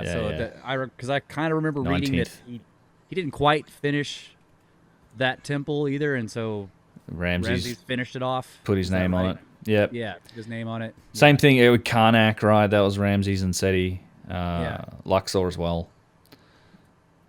The 19th dynasty was a big one. He definitely was a powerful king. I mean, I've got my issues with Ramses, but I just think that him and Menkaure, I think was who was his son? It wasn't Menkaure. It was Merenptah, I think, was his son, and they all were just notorious for stealing the more ancient work. They just would they start. I don't know who started the trend. I mean, it's been going on, that rewriting trend and overwriting other people's names, been going for a while. But those guys took it to like a new level. Like and today everyone thinks that, and we make movies about him, right? Ramses, the greatest king of all Egypt, and I think in a lot of cases it's just he got to write his name on some of the greatest achievements of that culture, and just. I mean, he did work, I'm sure, and he was a very powerful king. They did a lot during his time, but you can't attribute everything to him just because he put his name on it, because there's direct evidence that shows he was only the last guy to write his name on it. I mean, Petrie gets into this in detail. There's not a lot of debate about it. Like, we know that's what happened, but it just sort of gets, no, that's Ramses. That's obviously of Ramses. Right. And we have him. That's the other thing too. I saw this on Twitter. Someone did a good job. Like, we have his body and his mummy. And so there's like facial reconstruction been done on the bone structure and what he looked like, and it's like not even remotely close to what we would associate and call a Ramses face. Like, there's nothing. It's realms of the statues, which are all apparently of him, but they don't look anything like him. They're all, as you know from Chris Dunn's research, they're all geometric, they're all symmetrical, they're all like precision, all done with all different golden section principles. But anyway, this is the Osirion. Yeah. Wow, God, this is bringing back nice memories. I've been down here twice, got inside it twice before, so I'm quite, for a long time now, as you know, Ben, it was you couldn't go in it because of the water level, but it's kind of reduced, it's gone down further. It has. But all this would have had like a ceiling, much like the Valley Temple. The floor slabs are ridiculous. There's all these nubs. You can even see nubs in the lower kind of pits. Yep. And there's a lot to say. I mean, and there's also, do you get to see any of the keystone cuts in this footage? Yes. Yep. We'll get to some of those. Yep. Because one of the aspects with the keystone cuts, which is interesting, I'll just throw this in now quickly, is the Seti put wooden keystone cuts in, carved his name on them, but did so that's why they think, Seti must have built it. There's one actually in the Ashmolean Museum in Oxford, in England, and so people think, he built it then, but did he just put them in there himself? Because if you put wood in, pour water on it, expands, and it kind of keystone cut. It's not going to hold anything together like 100-ton blocks. But were there metal cuts in there before? There were metal clamps in there before, like we find at Tiwanaku, for instance. But we can discuss that when we see some more. But I just wanted to that kind of grabbed my attention when I was there. And I'd been to the Ashmolean beforehand. Oh God, look at this. This is megalithic heaven. Wow. Isn't it? Yeah, it's incredible. I need like 70, 80 tons, these big center blocks, massive chunks of granite. And they've got elements of polygonal sort of puffiness as well. You get this. You not only get the nubs on them as well. These sort of kind of like computer keyboard buttons, like you get Oriente Tambo and all that back other wall places. there. And then you've got this around the edge anyway, not on the main pillars and lintels. You've got this sort of slightly puffy pillow, like just very slightly. You can see it there. You can see like the little kind of striations and little scoops. Yep. You know, this is you've got a good light on this. Actually, this is a good time of day. You do not want to step in that stuff. Yes, the green. Get the green is really vibrant. Yes, vibrant is the word. Yeah. Osirion. One of our guys stepped in it accidentally, and he went down stinky. to his waist almost. Yeah, it's pretty rough. It does go down like 11, 12 feet from there. There is plenty more structure beneath this that's in the water. So when they found this in modern times, was it just completely buried in sand, or was there rubble? Was it rock and sand, or what? It's both. Yeah, there was a lot of rubble, a lot of clearing out had to be done. There's a lot of work actually. I've got all the old photos. I've been collecting them for years. But just while we're in these rooms here, there's 17 of these rooms all around the whole kind of main sort of rectangular complex, and then you have the corridor which goes at 2 or 3 angles heading out of the site. And so this is how big are these rooms? 12 feet, something like that. 15, something like that. They're not huge. You have to duck down to go in them. Yep. But you can see the cornering here as well, and you've got the drill holes for the doors. Yeah. It's pretty impressive. I mean, this is to me this is more impressive than the Valley Temple, not just because of the size. There's just something about this which is a bit different. I mean, a little bit different to the Valley Temple. It just has this energy. It's odd. I cannot explain it. I cannot work this place out. It's strange to me that anybody could think that this is the same age as the Seti Temple. Right. I mean, this is granite and it's heavily weathered. Right. Yeah. You know, I don't understand. It's pretty clearly not. All this little detail, and like on the left here, you can see these little scoop marks and kind of shaping. Yeah. It's like they've softened the stone. I mean, this is one of the weird things. You get that a lot in Peru, as you know that, Ben. Oh yeah, you guys know this as well. But you get it here, this particular site. And you were right. He is there at the perfect time of day, the perfect time of year to get that shadow. Yeah, we had good light. To give you all that detail. That's awesome. And again, this could represent things. This could represent the size of this, the sun, the roof, as it shifts around in the sky. Certain things then emerge on the walls. That may be some kind of message or ritual or something like this. And so, it could have aspects of that could be part of the design, but you can only see it if you're an initiate and you know when to go there. Yeah, this was my first time down here, only time so far. Astonishing. This was a real goal for that trip for me to get down in here and take a closer look at it. It's just gigantic. Like just these blocks are monstrous. Yeah. And so I've well made. I've noticed in every one of these little rooms that when you go in and you look in, you can see the corner blocks that make up the doorway. Yep. And there's a ceiling block, and it's got a platform on either side that are sitting on the corner block, so that it's hard to describe. It's like there's a projection from the ceiling block that goes down towards the corners instead of the corner block sitting directly on the. You know what I'm saying? It's interesting. Like I think it's going around corners with blocks. I think that it feels. I can't recall that if there's a limestone block in the roof of all of these either, or if it's a different type of stone.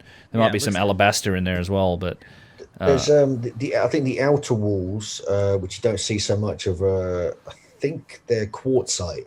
That's what I'm not sure. I think they're quartzite or a type of sandstone, which you get on the, but you don't get that. You don't see so much of that. That's what kind of. It's almost like the casing around the Valley Temple of limestone.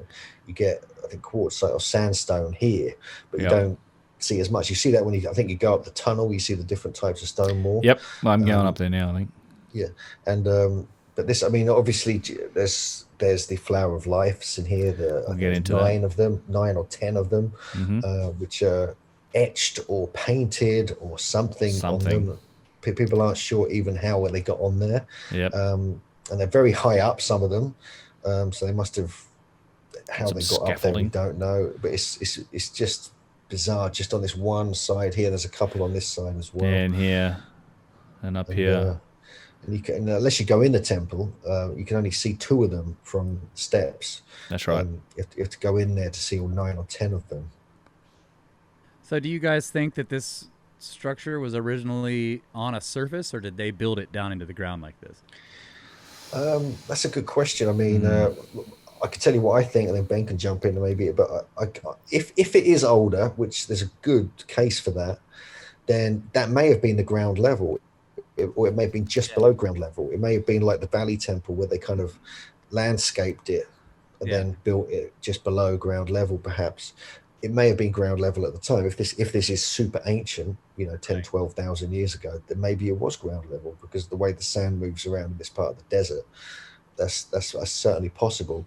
But if SETI did build it, if we look at that as a theory, then and if it is in honor of Osiris, it would have to be underground anyway. And so that's why they believe SETI may have definitely done it, because that's part of the tradition, of the Osiris kind of story, where you have to go underground to kind of carry out the ceremony and the ritual. I share that. Share your views on it. I don't. I think it's. I suspect it's older, and it definitely goes deeper. So, I don't think this was the original level. I think it was certainly parts of it were intended to be underground. Whether or not the same level that existed that then when they built the temple was the same level when this was original, I don't know, but it does feel like certainly parts of it were meant to be under the ground. Well, this bit I've not been into before. This is the opposite side to where the tunnel is. That's right. So another whole room here. I think this was flooded when I was last here, so this is interesting. So you got these like upright pillars here as well. Are these freestanding, or are these built into the wall? That pillar, I think it was into the wall, and then you also have this A-frame kind of roof in here. That's similar to the other side as well, isn't it? It is. You get to the tunnel and so forth. That is very interesting. You get this inside some of the pyramids on the Giza plateau. This kind of roof design as well. So that would at least be contemporary. If we're looking at age. This feels with the Giza plateau, This feels very much like the Khafra pyramid, the chamber inside the Khafra pyramid, which is the same sort of A-frame roof to it. And then you also have the so-called Queen's Chamber in the main pyramid that has an A-frame roof. And interestingly, there's a slope. There is the third pyramid has an arched, a curved roof, and then the only other place where I've seen that is at Lahoun. It's that granite chamber that's beneath the Lahoun pyramid that has that incredible precision box in it. Also has a curved ceiling, and that's like a whole chamber that's made out of granite. So these I've not seen. This is one. This is I've not seen this one. So these pillars here.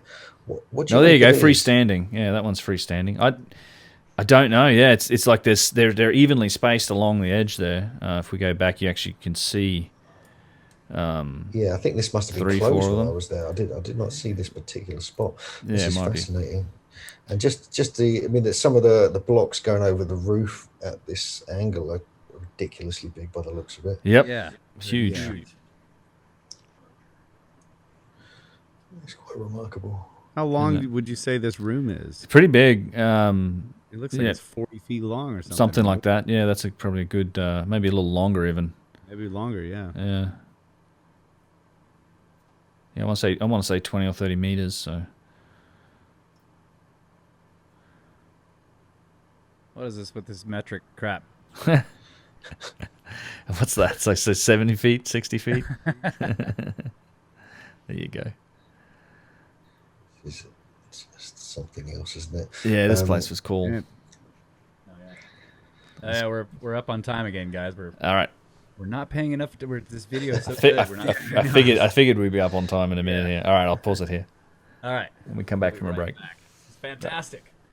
Okay, so we're back from the break, and we're checking out more of the Osirion, and the footage we've got here. We're just deep within it, and private access visit. Clearly, this is where you usually get to. This is where most people kind of have to stop. You see that rope there, and it's actually a bit further up actually. And you just get the view down on it. So to get in there now, they actually have access, which is brilliant. I mean, we do that on our tours. You do that on your tours, Ben, and it's really essential. I mean, for the megalithic people with that interest or the ancient technology interest, they really have to do that. I think it's one of the most intriguing places to actually go inside of in the whole of Egypt. I agree. Yeah.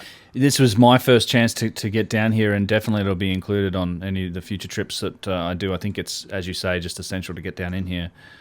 And I know you're going back this year, right? You got a tour in November. November, yeah. It's postponed from last year, of course. And so, we've got one in November. We're doing that with my buddy Jim Vieira. We talk a lot about the giant research, but he's a stonemason. Right. He's like, he's the same sort of thing as you said. They do different types of stonemasonry. So he's got this background of a professional stonemason. So he goes there and he's like, whoa, he kind of sees it from that perspective. So we're looking at we love the ancient technology side of it, but Jim's a bit of a mystic as well, and I've kind of got that kind of thing going on. JJ is going to be with us, who does brilliant research on ancient symbolism. She decodes stuff as we go around sites, and it kind of blows everyone away. But we're doing a trip there in November. It's a few spaces open for that, and good stuff. Yeah, hopefully we can all collaborate on some giant trip one day and get like I'd love 30 of us hosts. I'd love that. Yeah, because the stuff you learn, I mean, it's like sometimes you get people on these trips who just give you the insights you were waiting for. You didn't spot something, didn't see something, and it's actually quite useful to go with a bunch of people. Indeed. Yeah, I love that. Yeah, I am hoping to get back to Egypt this year as well. I'm in the final throes of planning a trip. It's one that also been delayed a couple times. In fact, this was the original trip from last year. I've had a long wait list of people that couldn't make it because of 2020. I'm hoping that'll be in October, and I'll get to announce something about that in the next couple of weeks. I'm in the last phases of doing the same thing, but yeah, I'd love to get together on a trip at some point and do something. Yeah, that'd be cool. Go ahead. This is the tunnel, isn't it? This is the route. You've come out of the main temple and you've taken a right here, yeah. Mm-hmm. Yep. And this is actually a slope, correct, going upwards. Yep. If I kind of lost track of where we were for a second, and this goes way up, and then it takes another corner, I think. And this is all constructed, but this is a different type of construction. This isn't really granite. This is not granite, is it? This is kind of like sandstone. It is, I think. Yeah, local stone. You can see that on the ground there. It's not granite. So this is why it's thought that this was added later, and it was designed to connect to this discovery that Seti and his group made. Back, 1258 BC or whatever. So that's one of the ideas. But obviously, the academic Egyptologists believed this was one big design, and it was actually built by Seti as part of his bring back these old traditions. So the jury's out on that one.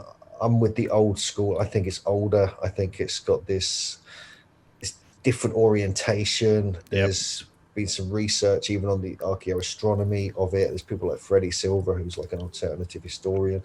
He believes that this would align precisely with Orion, going back 10,500 BC, which matches the whole kind of Sphinx idea that Hancock and Bevol put forward. Mm-hmm. This going back to the time of Leo and so forth. And, there's something in that kind of rings true with me. But, with there's so little research and dating has actually been done here is quite startling. Yeah. Of course, these walls are beautifully, artwork is just, and some of the colors are still showing, and this is thousands of years old. Like, this work it's beautiful, actually, to get in here and look at this, and clearly dynastic. Is the roof over there overhead stone? Yes, parts of it are stone. This staggered pattern on that roof that. They're modern repairs and additions of the skylights, but it was a constructed tunnel. Yeah, and a lot of it was probably caved in. Yeah, I think a lot of the roof has been reconstructed here as well. Yeah. Okay. So that a lot of it has been moved around. I mean, obviously they're able to move anything in the Osirion virtually because it's just too damn heavy. So what's written in here? They telling a story on the way down the hallway? Is that the idea? I haven't read an analysis of it, but yes, I'm assuming there's a number of stories being told on here. It's absolutely covered, top to tail and glyphs. I mean, one of the ideas that Andrew Collins he talks about when he came on our previous trips. He's done a lot of research on Egypt. He's one of the top people on it, in my opinion, and he thinks it's this whole elaborate ritual and story of Osiris and was played out. And so much of that was probably part of this route going down into the underworld, the duat and so forth. And so even in the Osireion, there would have been a giant megalithic roof over most of it, possibly all of it, with probably a few gaps, which I still believe were used as part of like a solar kind of light phenomena thing, lighting up certain parts of the site at different times of year. So a lot of this would have been to do that, but this would have been in Seti's time. They were kind of adding this to perhaps this previous temple, but adding their ideas of what they thought that may have been used for.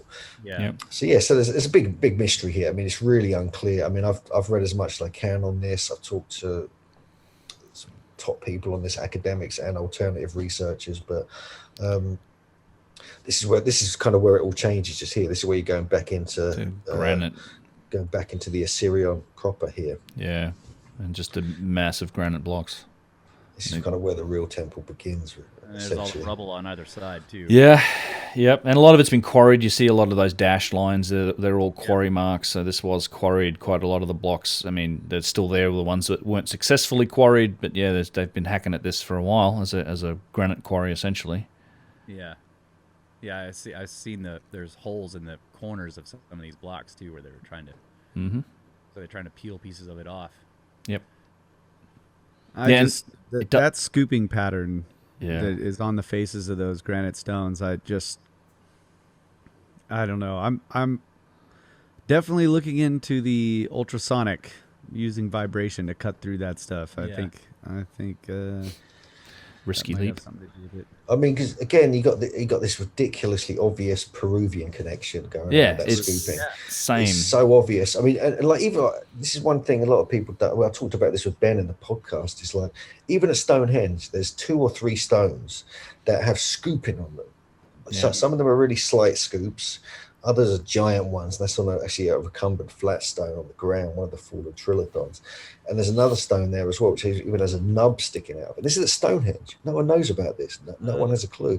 And I've been there so many times, it's basically my back garden virtually, that I'll get a chance to go in there quite often. And it is exactly like what you find at Ollantay Tambo and like Aswan Quarry, and parts of this look a bit like that. So what on earth? What on earth is going on? Why are you getting the same thing at Stonehenge? And and we have to, there's another obvious connection. These are like trilithons, like you get at Stonehenge. Right. It's a bit too obvious to mention, really, but it's but that is a similarity. You can't deny it. And there's actually mortise and tenon joints you get here, and you get that in parts of the Valley Temple as well. You get mortise and tenon joints with this little nub and a little hole in the stone above it to hold it in place. So same elements of technology being played out in different parts of the world. I'll just flip back to the I think you're right. Oh, yes. The flower of life. We'll pause on this briefly. Interesting that, as you say, like no one's real sure if it's etched in there. Yusuf has an interesting take on it. He thinks it's a distraction. He's like, people always talk about the flower of life, but what they're sort of missing the innate technological wonder of the thing it's drawn on. Like there's 70-ton block of granite that's been precisely shaped and moved and shipped here. But yeah, no one really knows. Like some people think Pythagoreans did this or something like that. In later periods. Obviously, doesn't seem to be. I like this here. It's obviously a sign that other people have found this place to be remarkable and sacred, pretty clearly.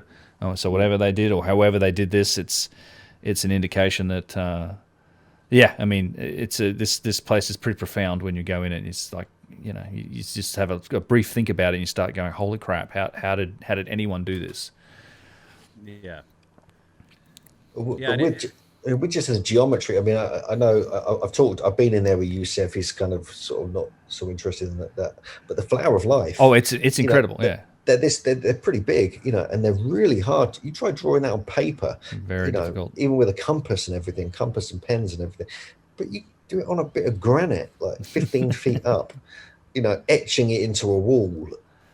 I mean, it is a mystery. That is tough. That is tough to do. I mean, regardless of the ridiculous size of the blocks being moved. Well, yeah, no, I have a T-shirt with it on there. I mean, there is a lot to. I don't want to dismiss the flower, like the whole what it represents in terms of sacred geometry and everything it's profound too. But I was just relating. Yusuf had that interesting point because everyone's looking at it. He's like, wait, look at the block it's in.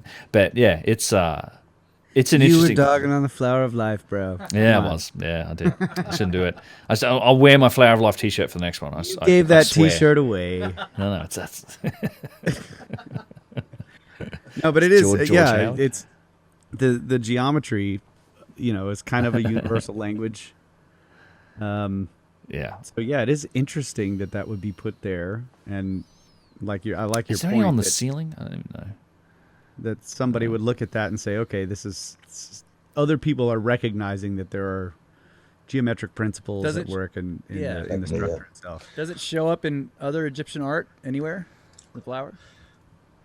That's a good question. It is. I don't know, but they were certainly using them same geometric principles. Yeah, of course. Right. Yeah. In just the design of the sites, without a doubt. I mean, look at even your favorite guy Ramesses was having the symmetry in his face and his face. Yeah, it's just interesting that if it's not really an Egyptian thing to draw, it makes you wonder who put it there, and that's why I guess you were suggesting the Pythagoreans maybe. I've heard that. Yeah, and that makes sense. Possible theory. Yeah, it's a. That's good. That's a good point.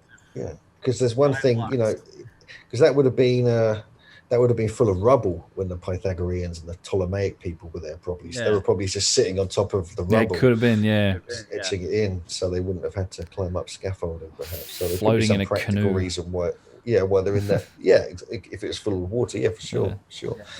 But this is a good shot here. Look at this. It just shows you the magnitude of some of these ridiculously large blocks. Yeah. I mean, just to think about quarrying these 100 miles from Aswan, or is it 80, 90 miles from Aswan? Yep. This is Upper Egypt.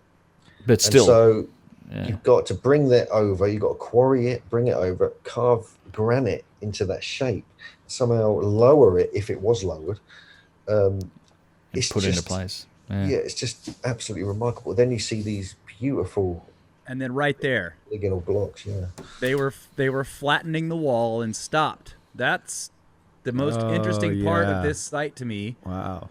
The blocks are pillowed out, and then somebody was coming along and flattening it out and making the whole thing smooth, and they never finished. Look at that.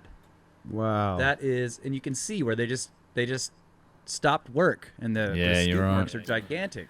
They were smoothing that wall out, taking off a couple of inches of material to make the whole thing flat, and they didn't get it.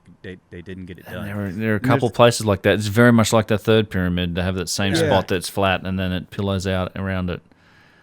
And there's something similar in the what is it? It's not Karnak. It's what's the place with the wheels? Oh, Abu Ghraib. Konark. This is in India. Okay, India. So this is a completely different place, but Egyptian wheels. They're carving these like giant, very incredibly intricate wheels, and there's a place where you see one of the wheels, and halfway up, it's all like beautifully intricate, and then at the top, it's just blank. Like it looks like some kind of CNC machine was going in and making all the detail, and just went halfway up the wheel and stopped. Yeah. Like there's all the little figurines, and they're just really detailed, and then they're gone on the upper part. Yeah, it's very similar. That in this shot here, just in the middle, you see that tiny little. Is that a tiny little stone? Yeah, there's another one here too. You get a few of these as well. This is very Peruvian again. Yeah. Yeah. Oh wow. Yeah. Just a little detail. I mean, there's no purpose for that unless they're just playing. They're just. I wonder, how much of this. One of the things it was quite hard to make out here is if stuff's mirrored like it is in the Valley Temple. I think some of it is. Some of it is. I think. Yeah. some of it is mirrored as well, so we do get the same kind of principles at play. Okay, so now I also see that the doorway is cut up into the lintel block. That's what I was seeing when you were looking in there. Okay, yeah. Yes, this here. Yeah. You see that on all of them. Yeah. You get that. You get the same technique, I think, at Tiwanaku, Pumapunku. I think so. In Bolivia. So, and at some of the classic kind of sites around Cusco and the Sacred Valley. But yeah, I think the Coricancha. What possible purpose does that serve other than aesthetics? I mean, yeah. I don't know. It's another inside corner. We got you here for answers, bro. Yeah. It's the default answer for the actual purpose. Something is swimming under there. Yeah, there might be a swamp monster in that green lagoon. Ugh. But yeah, it does again. It's another 12 or so feet, and there's a connection. So they have a problem pumping out enough water because there is a shaft that leads off and down from the area that goes down another, I think, 12 feet or something. There's more granite blocks. There's a shaft that then also leads off a small shaft that apparently that's where a lot of the water comes in from, but it leads off in a direction. And I'm not sure anyone knows where that goes. But it's been constructed, so there were things below this as well.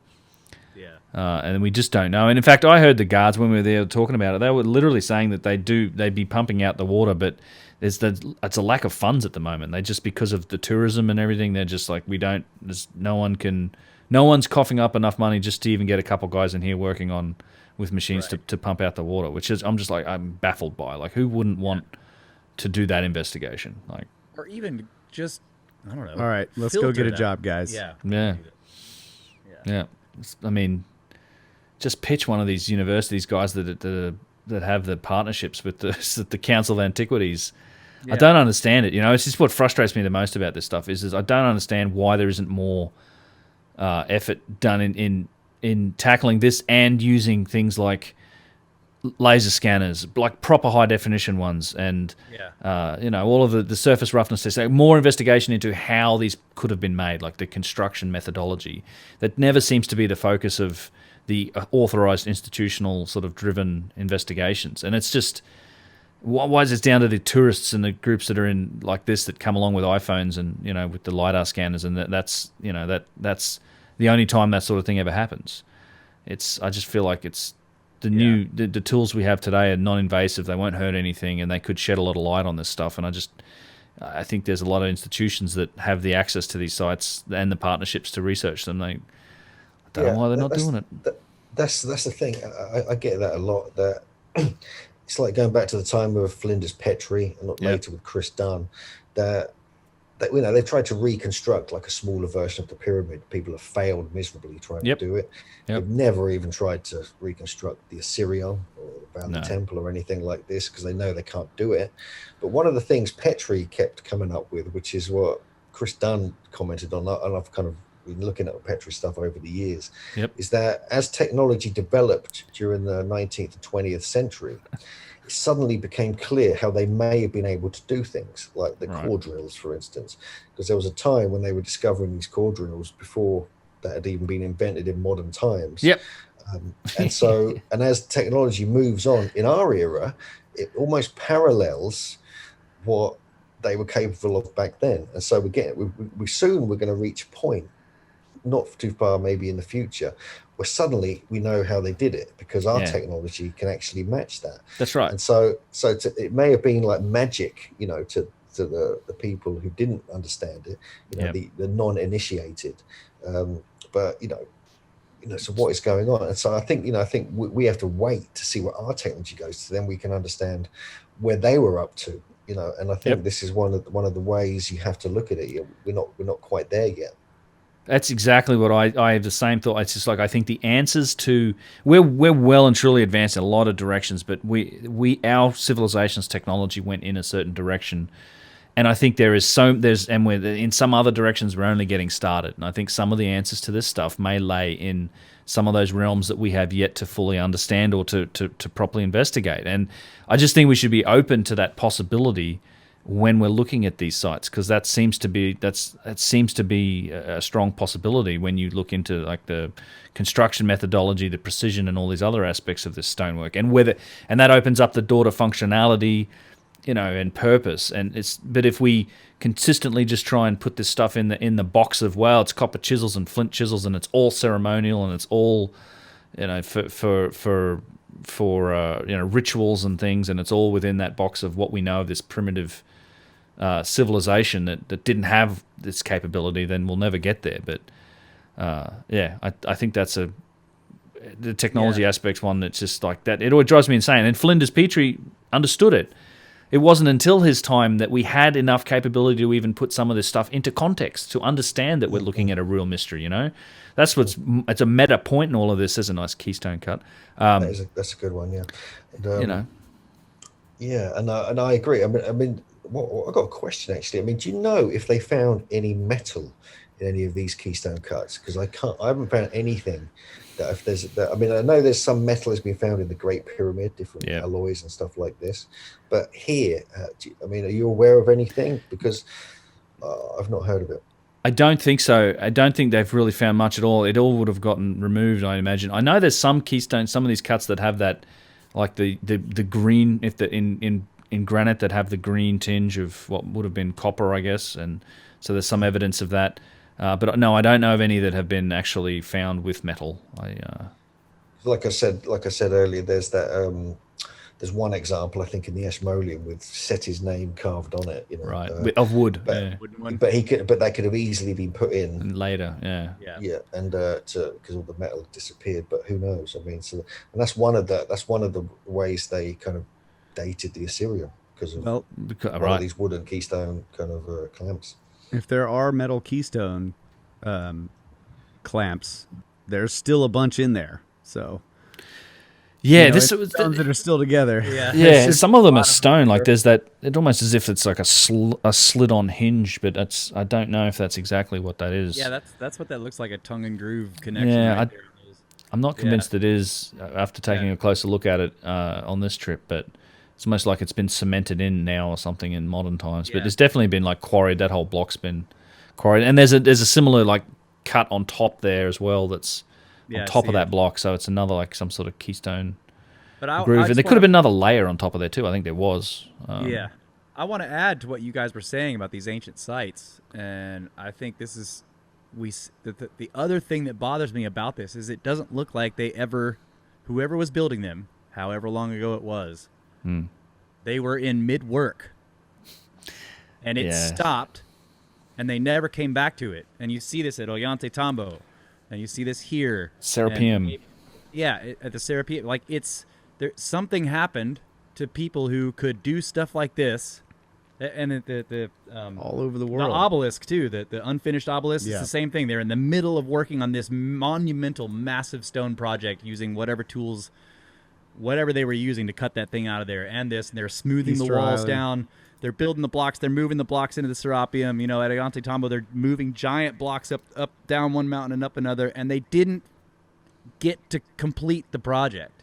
Right. That's the thing that haunts me about so many of these sites is it looks like a construction project that never got completed, and the people who were working on it never came back to it.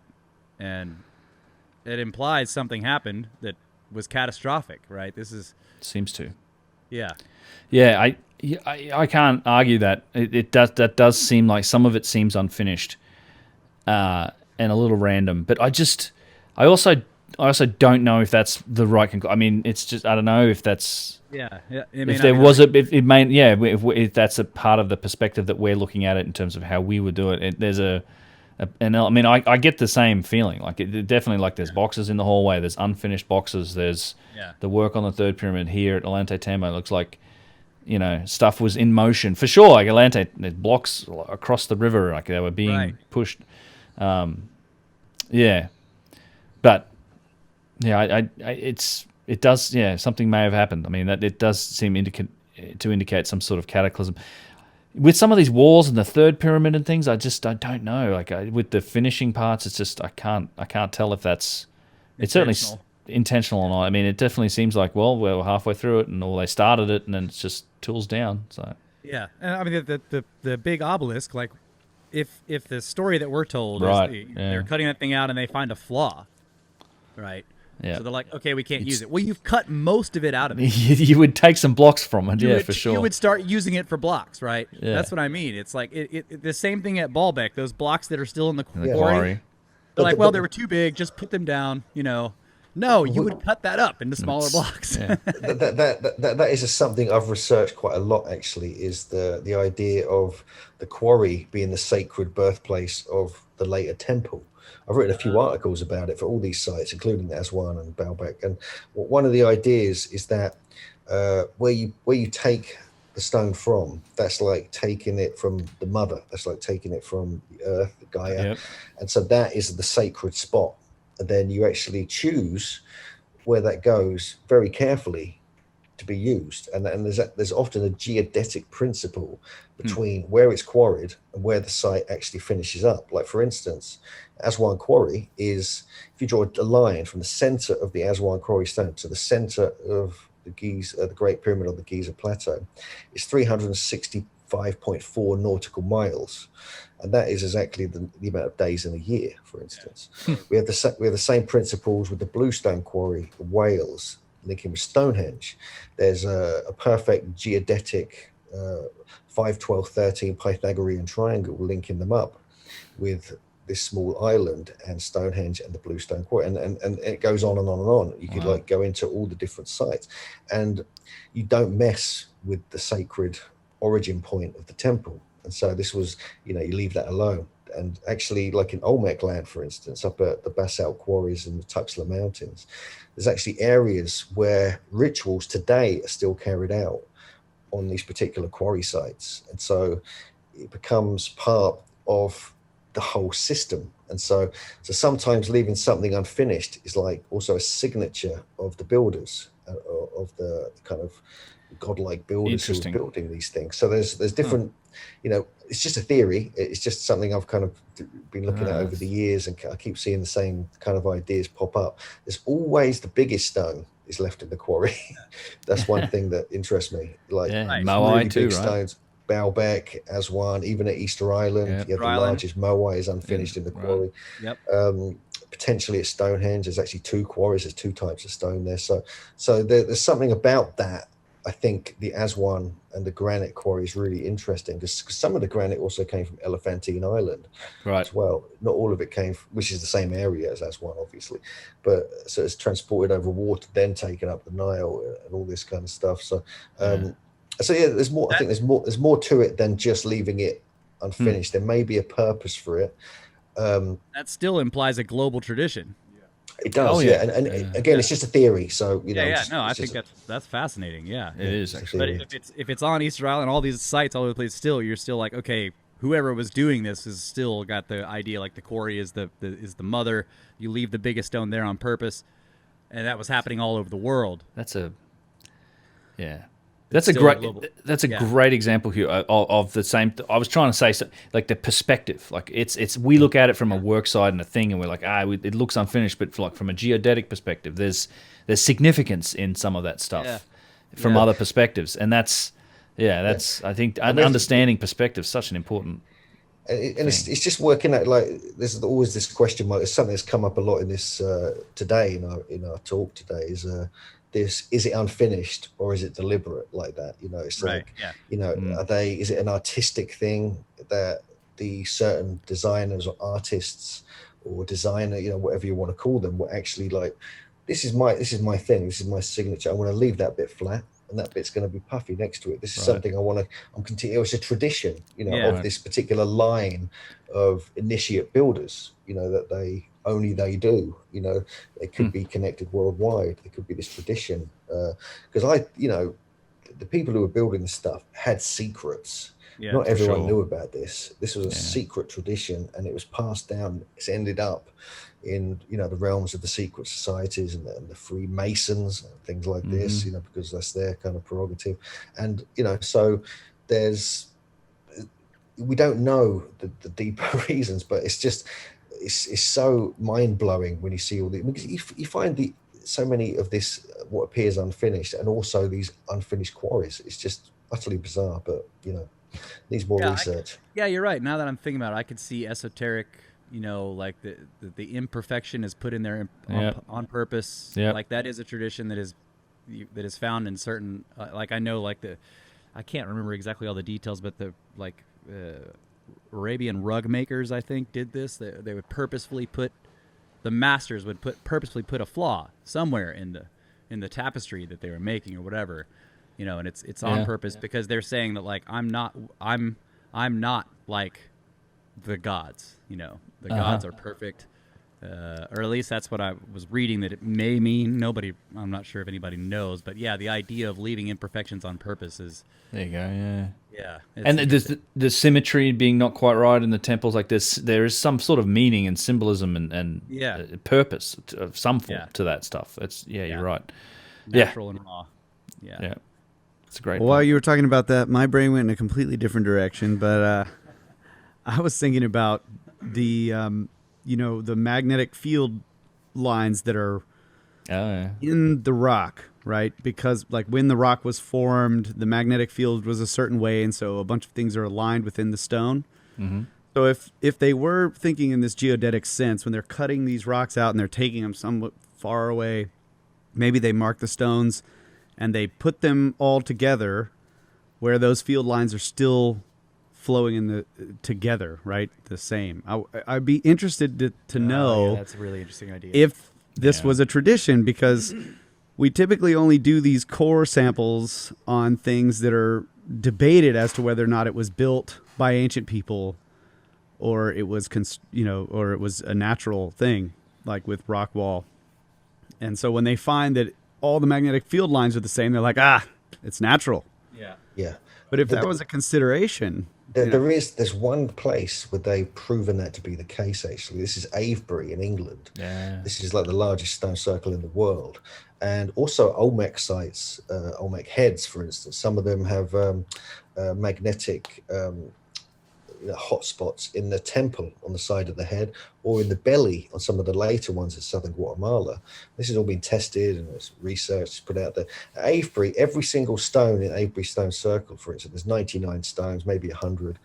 They're huge stones. This is seriously megalithic, this place. And every single one is magnetic north, is aligned to the next stone, and to the next one, and to the next one. They're not, and they've been tested thoroughly. So somehow they knew the orientation of the magnetism within each stone and lined them all up. And then down the avenues, the megalithic avenues at Avebury, all the stones point to each other in a sort of straightish line.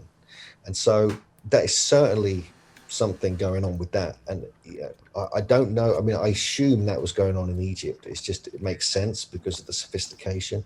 And if we look at, obviously, Chris Dunn, I mean, his work on the Giza power plant, that would apply there very much. Oh, so. absolutely. Yeah. Very cool. Wow. Well, that's another 30-minute segment. Stand has run out. Indeed. Man, that's been awesome, guys. Yeah, this has been great. Happy to do it. Yeah.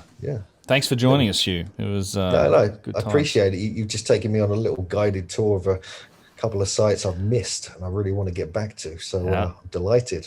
This year. Yeah, good stuff. All right, guys. Thanks so much. Hopefully we can do it again sometime. We shall. Yeah. Sounds like a plan. Thanks, guys. I appreciate it. And hopefully see you all in Egypt sometime. Yeah, let's do that. That'd be great.